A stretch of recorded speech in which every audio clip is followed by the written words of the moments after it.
नमस्ते। आपका हमारे चैनल में स्वागत है। कैसी हैं आप? उम्मीद करती हूँ अच्छी होंगी। आज के इस वीडियो में मैं लेके आई हूँ वरलक्ष्मी पूजा के लिए बैकड्रॉप डेकोरेशन के आइडियाज़।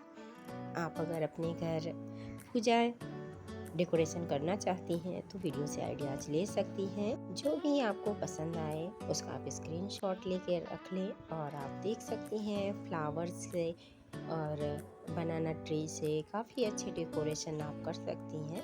तो वीडियो को लाइक कर दें